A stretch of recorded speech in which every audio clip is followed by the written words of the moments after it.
आगे भक्तमाल में बहुत सी कथाएं आई हैं। उनमें से एक ठाकुर जी के प्रिय भक्त हुए श्री जन गोपाल जी। यह भगवान की भक्ति का प्रचार करते थे, वैष्णवों को संतों को लेकर जगह जगह भ्रमण करते थे, लोगों को भक्ति के विषय में बताते थे, प्रभु के विषय में बताते थे।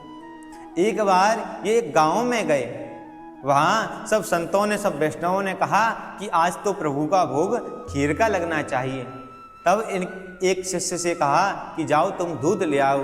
तो उस शिष्य ने कहा कि गुरुदेव आपकी कृपा से घर में दूध बहुत है, पर माँ एक बूंद नहीं देगी, पर मैं जाकर देखता हूँ, हो सका तो मैं दूध ले आऊँगा। अब ये घर गए, इनकी माँ कुछ कार्य में लग रही थी, ये घर जाकर उन्होंने दूध रखा, देखा तो दूध को पूरे को ले गए और खीर बनाई और भगवान को भोग लगाया। संतों ने पाया, वैष्णवों ने पाया, सबने खीर का प्रसाद ग्रहण किया। जब इनकी माँ ने आकर देखा तो माँ अपने बेटे को करतूत को समझ गई। माँ कहने लगी कि ये पूरा दूध ले गया, पर ये संतों के पास वहीं गया होगा। तब यह संतों के जमात ठिके पर पहुंची, वहां जाकर बेटे से कहने लगी कि तू सारा दूध ले आया, तू सारा दूध कैसे ले आया? तब श्री गोपाल दास जी ने कहा, श्री जन गोपाल दास जी बोले कि माँ, उनको प्रेम से समझाया कि आप पहले घर जाकर देखिए, तब यहाँ आकर कुछ आप बोलना।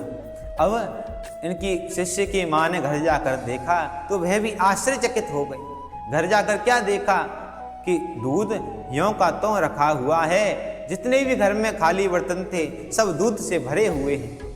अब यह दृश्य गांव वालों ने देखा, सुना तो वे भी प्रभु के भक्त हो गए, संत की महिमा को जान गए। तब सभी गांव वालों ने खूब संत महात्माओं को नित्य कई दिनों तक वहाँ विश्राम किया, कई दिनों तक कथा सुनी और नित्य खीर का प्रसाद बनाया, भगवान का भोग लगाया, संतों को पवाया।